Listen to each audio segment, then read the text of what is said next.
বাংলায় বৈষম্যের ঠাঁই নাই, বৈষম্যের ঠাঁই নাই। আমার সোনার বাংলায়, আমার সোনার বাংলায় বৈষম্যের ঠাঁই নাই। ৭১-এর হাতিয়ার গর্জে উঠুক আরেকবার, গর্জে উঠুক আরেকবার ৭১-এর হাতিয়ার। আমি আবু সাঈদের মা, আমার ছেলের বুকে রক্ত কেন? আমি মীর মুগ্ধর মা, আমার ছেলে পানি দিতে গিয়ে লাশ হলো কেন? আমি রিয়া গোপের মা, আমার মেয়েটা তো ছাদে খেলছিল, কেন লাশ হলো রাষ্ট্র? আজকে আমি একজন মা হিসাবে আমি নিরাপত্তাহীনতায় ভুগছি আমার বাকি জীবিত সন্তানদের জন্য।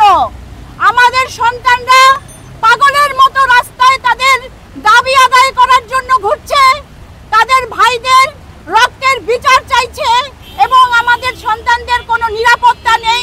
যখন তখন যেখান থেকে আমাদের বাচ্চাদের তুলে নিয়ে যাওয়া হচ্ছে। আমাদের বাচ্চারা ঘুমায় না, আমরা ঘুমাবো কিভাবে? আমি একজন মা হিসাবে আমার সন্তানের খুনিকে এই রাষ্ট্রীয় সরকার হিসাবে দেখতে চাই না। তাদেরকে আমি ধন্যবাদ দিব না, এই কারণে দিব না, মীর মুগ্ধ, সাঈদ, ইয়ামিন সহ অসংখ্য ছাত্র যারা মারা গিয়েছে, যাদেরকে হত্যা করা হয়েছে, তাদের প্রতি আমাদের নৈতিক দায়িত্ব। এটা কলম সবথেকে বড় হাতিয়ার, সেই কলম দিয়ে আমরা যেন প্রতিবাদ করতে পারি। এই নির্বিচারে হত্যা, এই ছাত্রদের উপরে যে পরিমাণ দমন নিপীড়ন চালিয়েছে এই সরকার, আমরা এমন মনে হয় কখনো কেউ দেখিনি। আমি ১৯৭১ দেখিনি, আমি ২০২৪ সালের জুলাই মাস দেখেছি।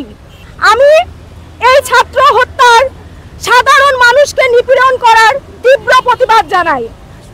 যাদেরকে হত্যা করা হয়েছে তারা নিশ্চয় বলছে, জেগে আছো কি মানচিত্র, জেগে আছো কি রাষ্ট্র?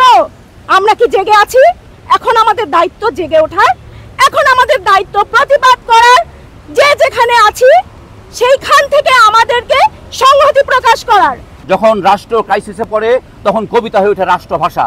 আজকে সেই কবিদের আমরা দেখি না, আমরা সেই লেখকদের আজকে দেখি না। আমি জানি না এরা কোথায় কি করে, এরা কি পদলোহী করে, কারো পদলোহী আমি জানি না। সেই সব কবিতা আমি ঘৃণা করি এবং আমাকেও কবি বলতে আমার এখন ঘৃণা বোধ হচ্ছে। ছাত্রদের ৯ দফার সাথে আমাদের পূর্ণ সমর্থন আছে। আজকে প্রথম আলোতে দেখলাম ৭৮% ১৪২ জন মারণাস্ত্র মতো গুলিবিদ্ধ হয়ে মারা গেছে। আমরা লিখেছি, আমি লিখেছিলাম, যদি তুমি ভয় পাও তবে তুমি শেষ, যদি তুমি রুখে দাঁড়াও তবে তুমি বাংলাদেশ। আজকে সমস্ত বাংলাদেশের মানচিত্র আমরা আবু সাঈদের বুককে দেখতে পেয়েছি, যেটাকে বুলেটে বিদ্ধ করেছে স্বৈরাচারী সরকার। আমার সন্তান যখন মৃত্যু সজ্জায়, তখন আমরা শিক্ষক, কবি সমাজ বসে থাকতে পারি না। আমি একটা কলেজে পড়াই, আমি দেখেছি আমার ছাত্রদের উপর কিভাবে গুলি চালানো হয়েছে। আমি ৭১ দেখিনি, আমি জুলাই দেখেছি। আন্দোলন চলছে, আন্দোলন চলবে যতক্ষণ পর্যন্ত এই স্বৈরাচারী সরকারের পতন না হবে। এই খুনি সরকারের কাছে আমরা কোনো বিচার চাই না, আমরা তার পদত্যাগ চাই। আমরা খুনির কাছে কোনো বিচার চাইতে পারি না। আমরা ঘৃণা জানাই, ধিক্কার জানাই। আজ কবি সমাজ, লেখক সমাজ, সাহিত্যিক সমাজ মাঠে এসেছে, এটা খুবই ইতিবাচক ব্যাপার। কিন্তু আমাদের একটি দাবি, তাকে পদত্যাগ করতে হবে, ক্ষমা চেয়ে, এটাই আমাদের এক দফা এবং এক দাবি। এখানে অনেকেই বিচার চাইছেন, কার কাছে বিচার চাইছেন? স্বৈরাচারের কাছে বিচার চেয়েছেন। আর কি স্বৈরাচার? সে তো স্বৈরাচারের গডফাদার। বাংলার বুকে এমন স্বৈরাচার কেউ কোনোদিন দেখিনি।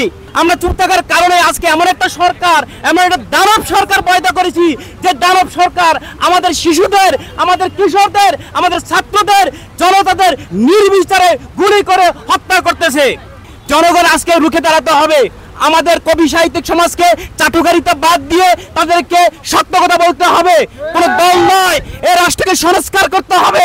এত বড় একটা হত্যাযজ্ঞ হয়ে গেল, সেখানে সাংবাদিক নামে কুলাঙ্গাররা তাদের এই হত্যাযজ্ঞের বিপরীত অবস্থানে দাঁড়িয়ে তারা কথা বলতেছে। তারা কোন দেশের সাংবাদিক হতে পারে? তারা কিভাবে সাংবাদিক হতে পারে? আমার প্রশ্ন, বঙ্গবন্ধু কি শুধু আওয়ামী লীগের সম্পত্তি? মুক্তিযুদ্ধ কি শুধু আওয়ামী লীগের সম্পত্তি? যদি সম্পত্তি হয়ে থাকে বলেন, এই সম্পত্তি শুধু আওয়ামী লীগের সম্পত্তি, আর কারো সম্পত্তি না। আমাদের জনগণ তাহলে আপনি সব বের করে দেন।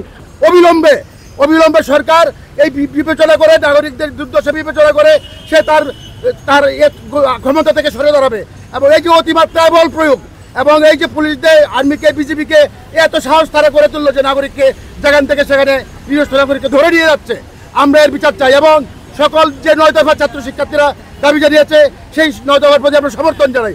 আমরা মনে করি এই 9 দফাকে মেনে সরকার অবিলম্বে ব্যবস্থা নেবে এবং আমরা না হয় ছাত্র জনতার মুখে আন্দোলনে আমরা প্রত্যেকটা নাগরিক নেমে আসবো। আমরা এরকম খুনি সরকারকে ক্ষমতায় দেখতে চাই না।